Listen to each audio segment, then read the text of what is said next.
preguntas para los ponentes y al final queremos dejar también un pequeño turno de preguntas abiertas para el público. Empezamos con Inés.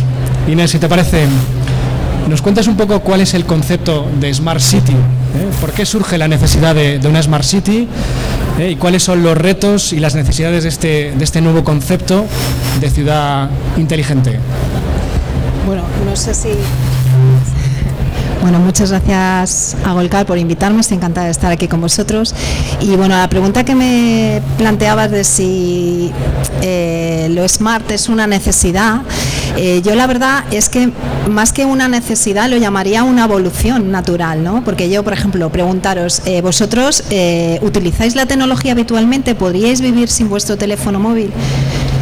Entonces, realmente creo que la evolución smart es una cosa inherente a todo lo que pasa en nuestra sociedad y las ciudades no pueden estar fuera de ese concepto.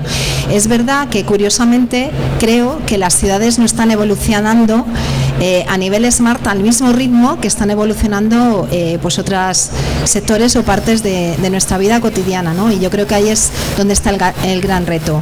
¿Cómo definiría yo una ciudad inteligente? Pues bueno, principalmente una ciudad inteligente es una ciudad, todos sabemos lo que es, y realmente para mí y no solo para mí, sino un poco en general en cuanto a todas las definiciones que están en todas partes, y bueno, Tania nos hablará luego de la definición que tienen desde AENOR, ¿no? Pero yo creo que es un concepto que lo que tiene de clave es que se utilizan esas tecnologías de la información y de la comunicación, quiero decir, todo lo que tenga que ver con las TICs, para poder solucionar y para poder vivir dentro del marco de una ciudad.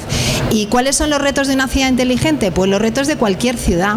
O sea, una ciudad tiene grandes retos ahora, muchos son globales, otros son más particulares, pero centrándonos en los retos globales y sobre todo a nivel europeo, un poco en el marco en el que nos movemos, bueno, un reto global a nivel mundial sería la lucha contra el cambio climático. Evidentemente vamos a un mundo en el que como no pongamos los medios, y creo que ahí las tecnologías de la información y la comunicación tienen mucho que decir y que hacer, como no pongamos los medios, probablemente pues iremos a la destrucción del planeta, aunque suene muy catastrófico. Ya hay muchísimos acuerdos que tenemos que cumplir. La COP21 recientemente llegó a un acuerdo mundial en que por primera vez 195 países están de acuerdo de que esto es un reto mundial y se han comprometido a actuar y adquirir una serie de compromisos. Otro reto que yo veo es el envejecimiento, o sea, creo que vamos a ciudades envejecidas. En Europa, desde luego, creo que es uno de los grandes retos y que tenemos que plantearnos. Desde luego las TICs pueden ayudar a facilitar esa vida y ese reto, incluso a que podamos seguir viviendo en nuestras viviendas el mayor tiempo posible. Otro reto creo que sería ya no solo el envejecimiento, sino el progresivo aumento de la población. Cada vez somos más y como somos más, cada vez tendremos más problemas de convivencia, más gestión que realizar, con lo cual creo que ahí también el concepto de inteligencia puede jugar un papel fundamental. Y luego otro reto que creo que es importante es el reto de la economía y el mercado de trabajo, ¿no? Yo no sé si habéis oído hablar del tema de la robotización, de cómo nos van a de alguna manera sustituir los robots en cualquier trabajo, y creo que eso es un reto que debemos estar preparados para asumir, sobre todo a nivel conceptual. Yo creo que será para mejor, porque nuestros trabajos serán más creativos, tendremos que prepararnos más y eso generará una sociedad de conocimiento, pero bueno, creo que también evidentemente las TICs juegan un papel fundamental en esa transición que nos espera, y no a tan largo plazo. Yo estoy hablando de pocos años, ¿no? Y bueno, cierro ya. Muchas gracias, Inés. Tania, Smart no es improvisación precisamente, Smart es inteligencia.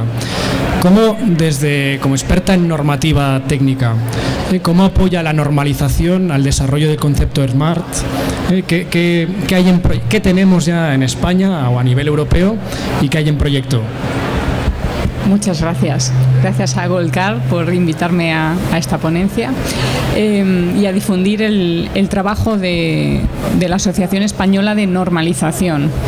Nosotros nos encargamos de establecer documentos técnicos que unifiquen criterios que ya existen y que son comunes.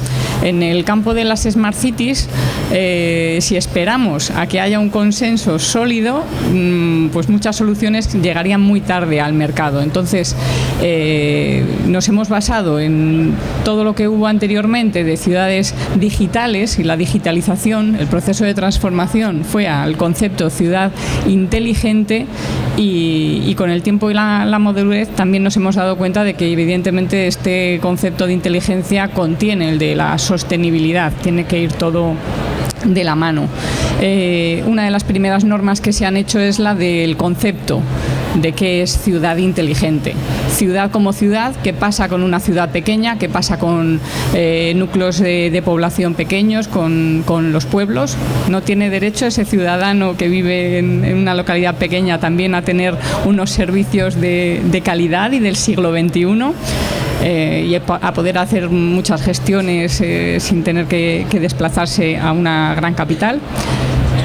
Las normas abordan ese tema y el de la inteligencia. Hablamos, por ejemplo, de un destino turístico inteligente. También ese concepto está ahí reflejado en normas técnicas. Y lo otro que estamos haciendo son establecer los requisitos que son comunes, agruparlos. Todo el acervo tecnológico que tenemos ya se publica en formato de norma técnica para que podamos seguir avanzando y que no se reinvente la rueda constantemente, y que todo el que tenga, pues por ejemplo, la idea genial de una aplicación para una web con uso turístico, pues que sepa que existen unas reglas básicas para que luego ese producto sea integrable en el Internet de las cosas y en el servicio a una plataforma turística, a una plataforma de ciudad. Si no se habla el mismo lenguaje, que es el lenguaje que viene especificado en esas normas técnicas, pues ese producto podría tener mucho éxito, pero en un momento dado pues no tendría esa capacidad de interacción, de interoperabilidad con el resto de los sistemas. Entonces se normaliza para poder seguir creciendo y mejorar, y que la innovación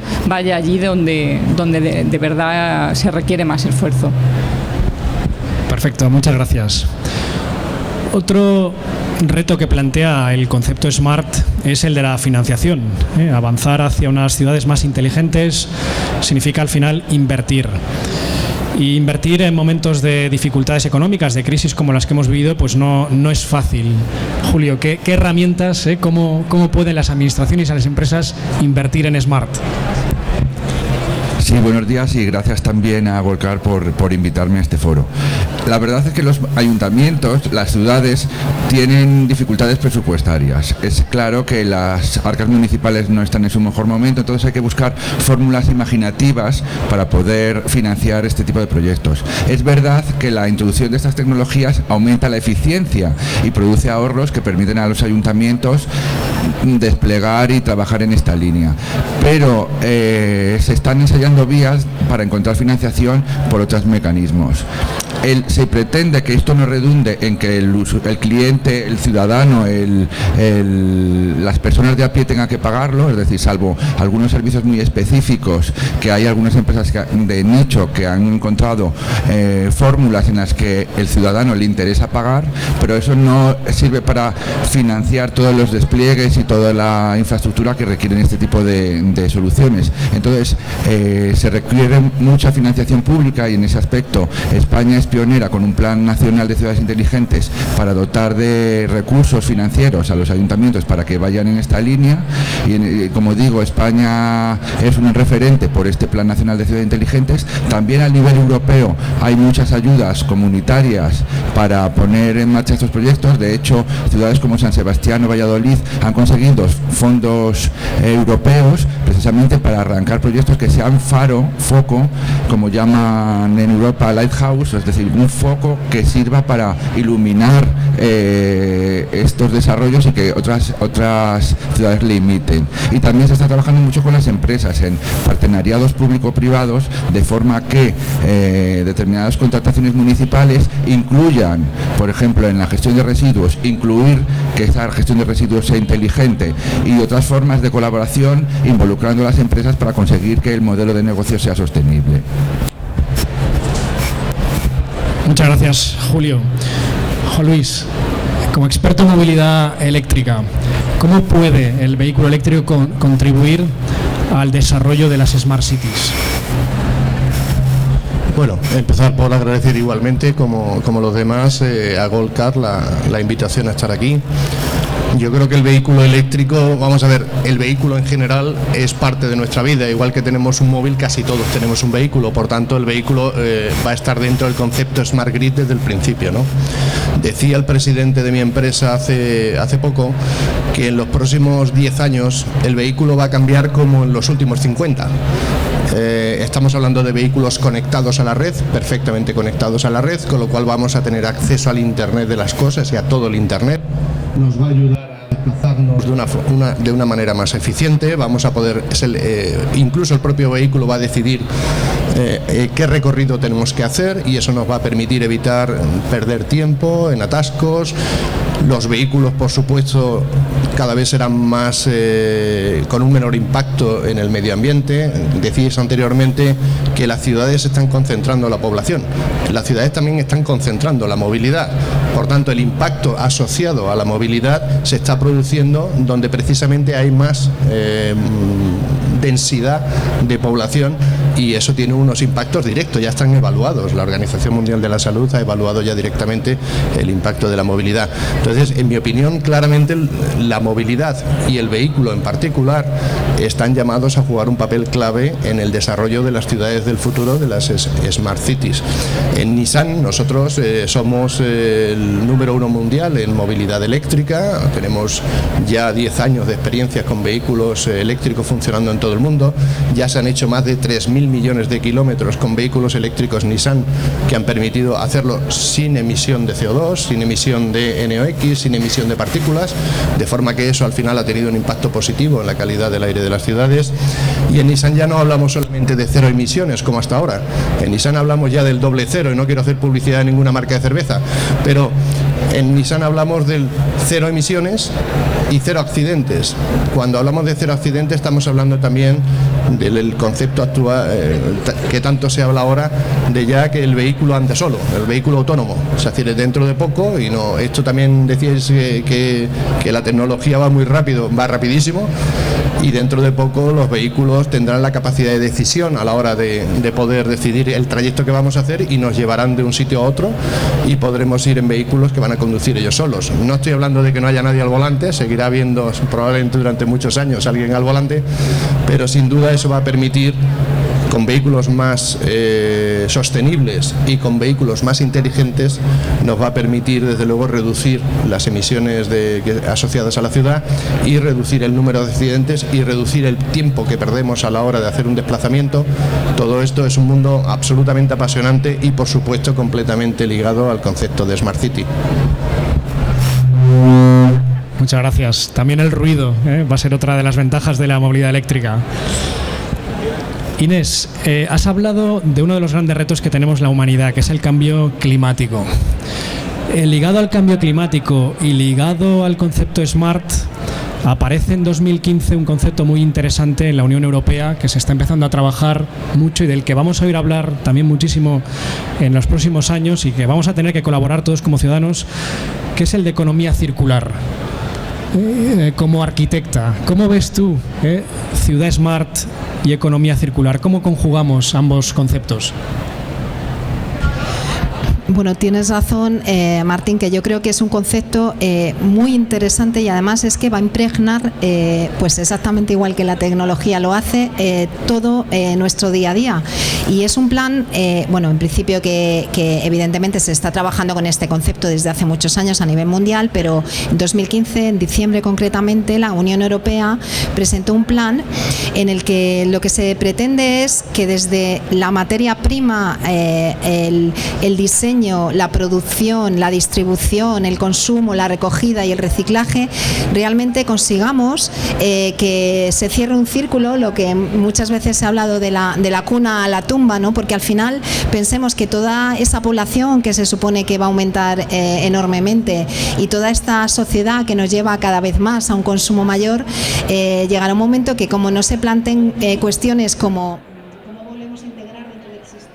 todas esas materias primas, esa reducción de consumo energético, etcétera, pues nos llevará a que no podemos mantener los estándares que tenemos actualmente. Creo que el concepto SMART encaja muy bien en el concepto de economía circular, porque la economía circular tiene dentro de sí, del concepto general, un subconcepto que es la trazabilidad, ¿no? El hecho de poder seguir en todo momento qué está pasando, pues desde el inicio de una materia prima hasta que se convierte en un producto y de nuevo vuelve a entrar en el sistema. Creo que la tecnología, la integración en todo lo que tenemos, en todo lo que vivimos, de posibilidad de tener incluso muchas veces cosas muy pequeñas en la propia ropa o en la propia comida. Ayer leía yo un artículo de cómo imprimir una hamburguesa y comérsela, ¿no? Y cómo puedes saber lo que estás comiendo. Es que al final yo creo que son conceptos que están muy de actualidad, que hablan de la transparencia, que hablan de la posibilidad, lo que tantos dicen, de participar como ciudadanos, saber realmente lo que consumes, ¿no? Entonces, esa tecnología creo que va a ayudar mucho a la evolución del concepto y también a la hora de integrar en el propio diseño todas esas posibilidades que ya están, o sea, que no son ciencia ficción, que ya están para poder llevarlo a cabo. Entonces, creo que en el futuro vamos a sufrir muchas normas y directivas que nos van a obligar a hacer todo esto, de las que seguramente se ocuparán otros, pero bueno, yo creo que es muy interesante y que todos debemos estar atentos al concepto de economía circular. Gracias. Tania, estamos en una feria de turismo, entonces se impone, tenemos que hablar de destinos inteligentes, destinos smart. Y además creo que España es puntera en normalizar lo que es el concepto de destino smart. ¿Nos puedes contar algo? ¿Cómo no? Una de las grandes líneas, aparte de lo que es la normalización de las redes de los servicios públicos, el suministro de agua, de electricidad, la gestión de los residuos o el despliegue para las infraestructuras de las TIC tan necesarias, pues para soportar un despliegue de sensores en una ciudad, a fin de cuentas lo que quieres son datos, conseguir información. Con una buena gestión de esa información, si eres suficientemente listo, pues podrás crear un modelo de negocio, por ejemplo, basado en eso. Cuando la ciudad piensa más allá de los ciudadanos y es un destino turístico, tiene esa posibilidad de aprovechar estas tecnologías y convertirse en destino turístico inteligente. ¿Qué puede hacer ya no hablamos solo de la ciudad, porque puede ser un territorio, una mancomunidad, puede ser un área geográfica dispersa? ¿Qué puede hacer para aprovechar esa sinergia? Pues en primer lugar, no olvidar nunca que tiene un ciudadano, que va a tener que convivir con ese turista. Y por otro lado, existen herramientas. Ahora ya hay una norma que ha liderado Segitur, que es un sistema de gestión de los destinos turísticos inteligentes. Es una de las herramientas necesarias para aprender a conocerse. Los sistemas de gestión en una empresa, tipo la norma ISO 9001, ayudan a que una organización sepa qué hace, por qué lo hace, te analizas, te mides y sobre eso que has medido te planteas unos objetivos y luego compruebas si has mejorado o no. Para afrontar el reto de destino turístico inteligente, el sistema es el mismo. Un sistema de gestión que te permita establecer una base. ¿Qué eres? ¿Cuál es tu potencial? ¿Cuáles son tus activos turísticos? ¿Qué es lo que quieres ser? ¿Quién es tu público objetivo? ¿Qué quieres conseguir? ¿En qué plazo? Tendrás que planificar. No se puede crear y pretender ser inteligente de un día para otro. No es una mera inversión en una infraestructura o en TIC o en una plataforma. Hay que saber luego aprovechar esa información y esos datos, orientarse. Es la tecnología, es la innovación, es la sostenibilidad y es la accesibilidad. Son los 4 ejes fundamentales para que un ente gestor de ese destino pueda establecer en qué quiere convertirse y cuándo. Para eso entonces están esas normas técnicas. Y evidentemente hay luego mucho material adicional, todo el campo del medio ambiente, de emisiones, todo lo que son pues luego aplicaciones específicas para tener un hotel que sea accesible. Ahí hay que ver lo que se ha dicho también, la colaboración público-privada. No depende solo de ese ayuntamiento que está potenciando el crecimiento como destino turístico inteligente. Hay que ayudarse de la economía local y llegar a establecer ese proyecto común juntos. Entonces ese es el mayor desafío que conllevan los destinos turísticos inteligentes. La base sigue siendo la comunicación, yo creo. Perfecto, muchas gracias. Julio, interoperabilidad. Al final, el concepto SMART implica muchísimos actores. ¿Cómo conseguimos, y tú como ingeniero de telecomunicaciones ahí jugáis un rol importante, cómo conseguimos que eso sea interoperable, que sea fácil, accesible? Bueno, el concepto de interoperabilidad suena como muy espeso, es decir, ¿qué va a ser esto? Pero en realidad es lo mismo que pasa cuando queremos cambiar de teléfono móvil a otra marca, que no podemos llevarnos los contactos, las aplicaciones. Pues lo mismo pasa con las plataformas y las aplicaciones en el entorno municipal y en las ciudades inteligentes. La idea es que no haya por cada ciudad un desarrollo diferente, una aplicación diferente, sino que se hablen entre ellas de forma que el ciudadano también que se mueve pues pueda utilizarlo en diferentes destinos, y también que los propios municipios ahorren, porque no tienen por qué replicar tantas veces como municipios los desarrollos. Entonces, tanto desde la Comisión Europea se está impulsando mucho el concepto de sean interoperables sus soluciones, hablen entre ustedes, que se comuniquen. De hecho, hay soluciones tecnológicas potenciadas desde la Comisión Europea en un entorno que se llama FIWARE, para hacer que los desarrollos sean comunes, interoperables e intercambiables. Por ejemplo, Valencia es pionera en la utilización de este tipo de soluciones, de tecnologías que pueden comunicarse e interoperar con diferentes países y diferentes ciudades. Y en España también es muy importante citar la iniciativa de la Red Española de Ciudades Inteligentes, en la que más de 60 municipios están intercambiando experiencias, conocimiento, etcétera, para no hacer las cosas de forma diferente y reinventar la rueda. Entonces, por eso el concepto de interoperabilidad es crítico, porque genera ahorros y además ayuda a que el ciudadano pueda disfrutar de esas soluciones en cualquier destino. Perfecto, muchas gracias. Juan Luis, estamos en 2017, es el Año Internacional del Turismo Sostenible, para el desarrollo además. Y en sostenibilidad la energía juega un rol muy importante, por lo que hemos hablado también del cambio climático. Como experto en energía, que esta revolución en la que estamos metidos, una revolución energética, ¿qué rol va a jugar o está ya jugando en el desarrollo del concepto de ciudad inteligente? Bien, decía anteriormente Inés, hablaba del concepto de cuna a la tumba. Yo era la primera vez que lo oía, perdona. Nosotros en términos energéticos ese concepto lo llamamos del pozo a la rueda. Es decir, desde que sacamos la energía en un sitio determinado hasta que lo utilizamos en la rueda de nuestro vehículo. O sea, el concepto es el mismo, pero lo llamamos de otra manera. Desde luego, si queremos hacer las cosas bien, y estamos hablando de SMART, por tanto tenemos que hacer las cosas bien, tenemos que tener en cuenta el ciclo completo. Ahí, Martín, tú en la parte de Endesa obviamente tenéis mucho que decir. Claramente el concepto de energía va hacia un término que se llama descarbonización.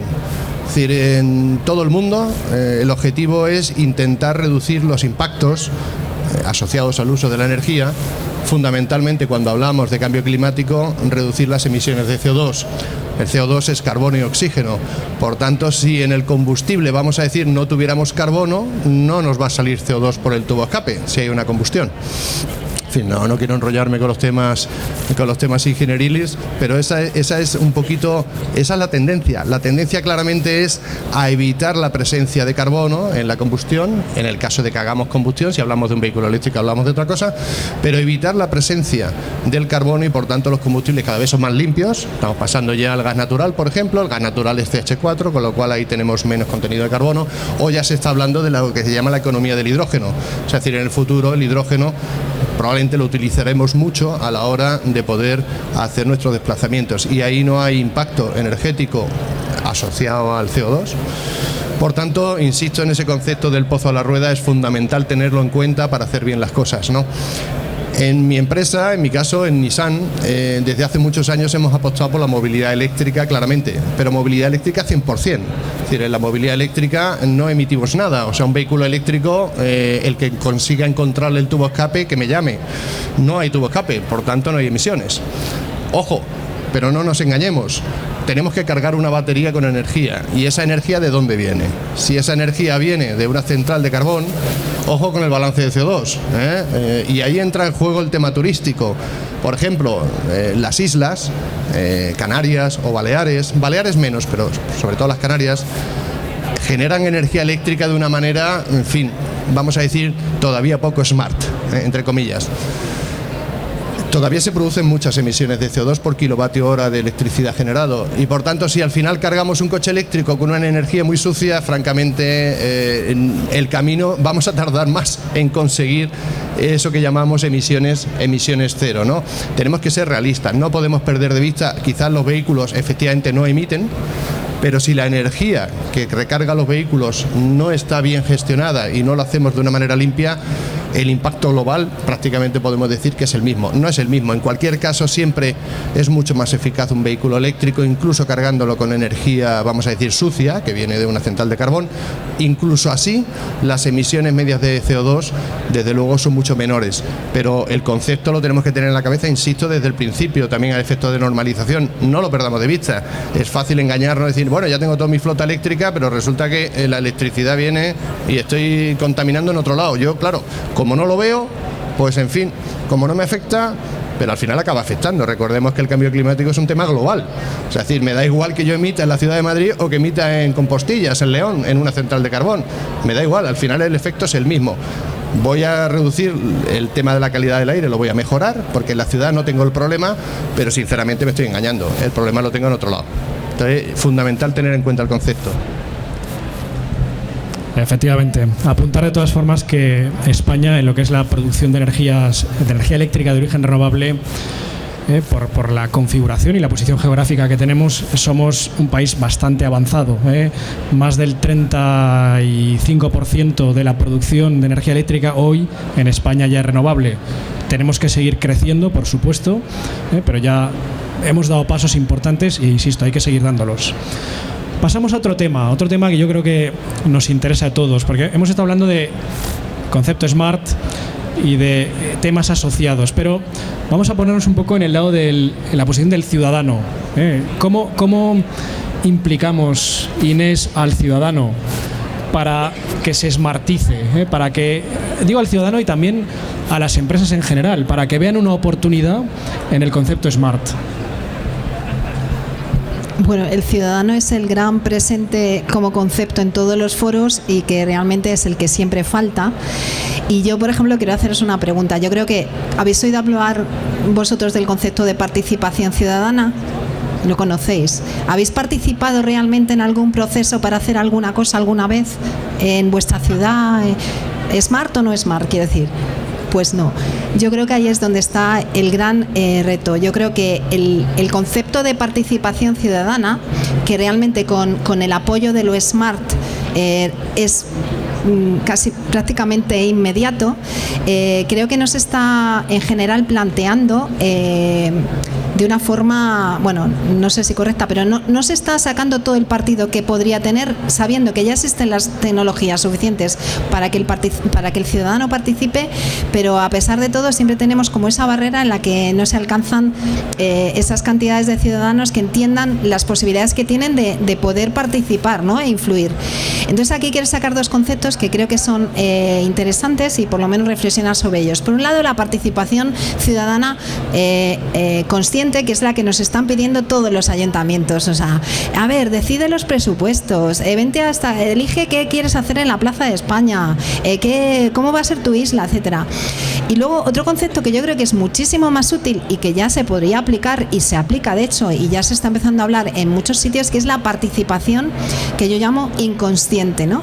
Todos a través de nuestros teléfonos móviles sobre todo somos sensores humanos. Cada vez que nos descargamos una app nos piden hasta la talla de zapato. O sea, los datos que tienen todo el mundo sobre nosotros son inmensos y además normalmente pues permitimos que tengan nuestra ubicación, que tengan muchísimas cosas y todos esos datos pueden servir, yo creo, sobre todo a nivel local y ciudadano para saber qué está pasando, ¿no? Y ahí entra otro concepto que es lo que se llama el urban sensing. O sea, sin que el ciudadano esté permanentemente votando o participando de una forma, digamos, activa y consciente, podemos sacar muchísimos datos que pueden hacer que las cosas mejoren, ¿no? Y esto ya se está aplicando en diseño de ciudades y en otro tipo de sectores. Seguro que el sector de vehículos y otros sectores como el turístico también lo están utilizando porque nuestros datos lo tienen y era una cosa que quería destacar. Luego otra cuestión que también creo que es interesante y en el foro en el que nos movemos y es algo que también nosotros estamos trabajando sobre ello, es el hecho de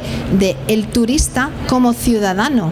O sea, nosotros como turistas nos vamos a ciudades y a veces nos olvidamos incluso de las propias normas de convivencia o de cómo actuamos en otras ciudades. Realmente creo que las autoridades locales, aparte de ya tener una estrategia, como hablábamos antes, de cómo integrar al turista, creo que deben implicar al turista como ciudadano y por supuesto considerarlo como uno más. En algunos lugares, incluso hablábamos antes en las islas, el otro día estuve en Tenerife, me comentaban que tienen creo que 5 millones de turistas al año y una población creo que era de 98.000 habitantes en toda la isla, ¿no? El impacto ciudadano de esos turistas es enorme.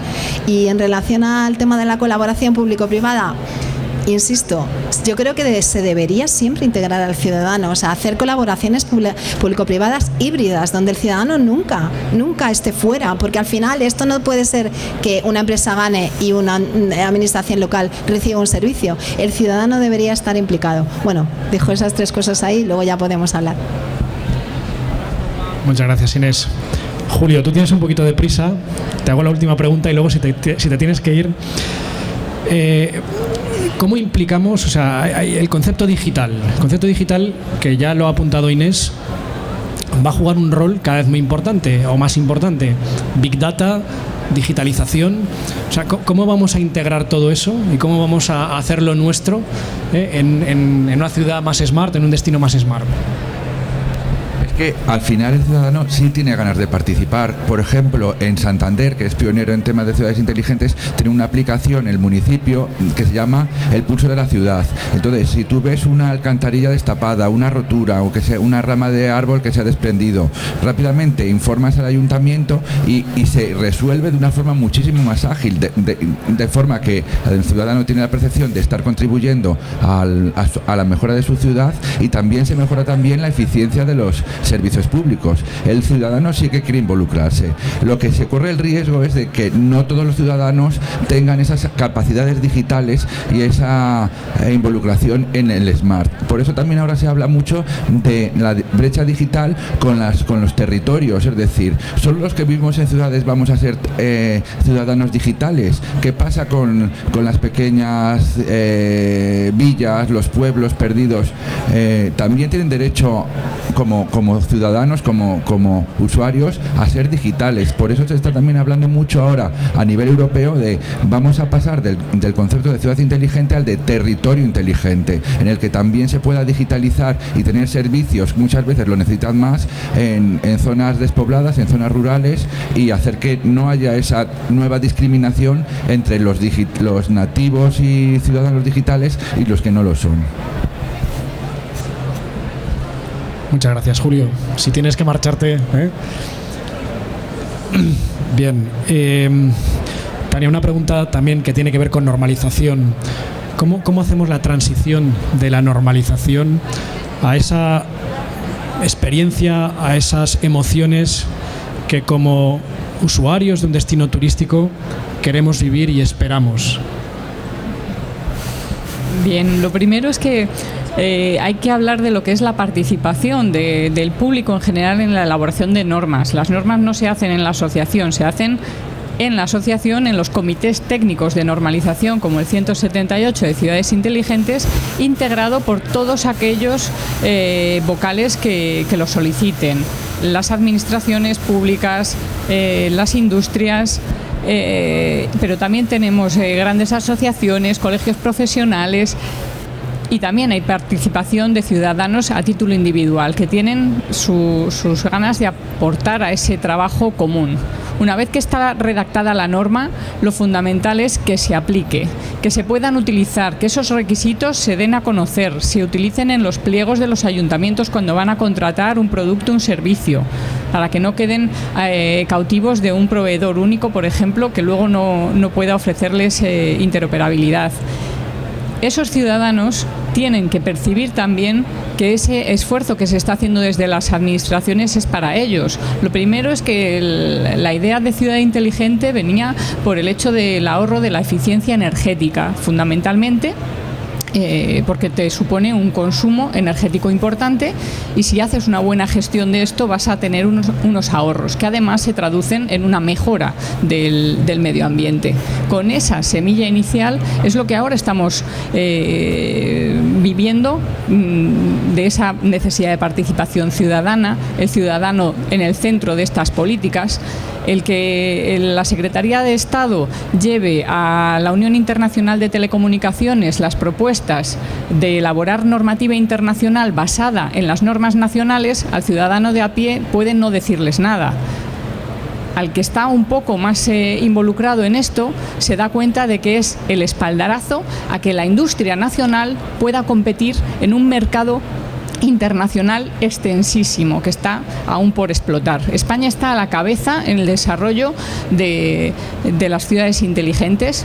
Territorios rurales inteligentes también es otra de las propuestas que se han llevado a la Unión Internacional de Telecomunicaciones, destinos turísticos inteligentes, datos abiertos, interoperabilidad.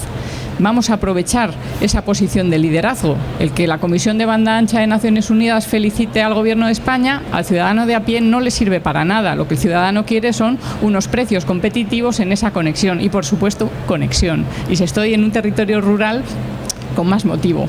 El problema que se decía antes, la despoblación de España. Nosotros no tenemos el problema de ciudades inteligentes de China, que te crean una ciudad de un día para otro. Aquí lo que tenemos es precisamente una despoblación, ese éxodo a las ciudades. Pues vamos a intentar que la gente no se marche, que los nietos se quieran ir a visitar al abuelo al pueblo ese fin de semana, que si no hay conexión no va el niño, pues vamos a intentar que haya.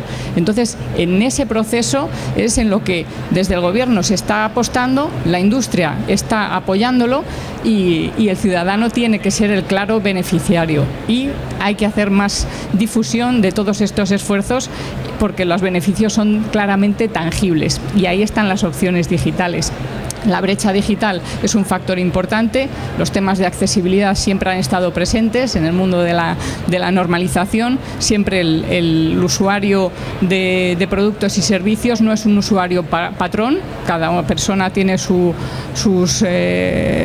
circunstancias y entonces esa norma tiene que verse cómo se aplica realmente y evidentemente revisarse si no da el resultado previsto, y en ello es en lo que estamos trabajando. Esperamos que este esfuerzo que se ha hecho, son muchas normas aparentemente, pero si uno las mira bien son solo algunas específicas para ayuntamientos y otras orientadas a diferente público.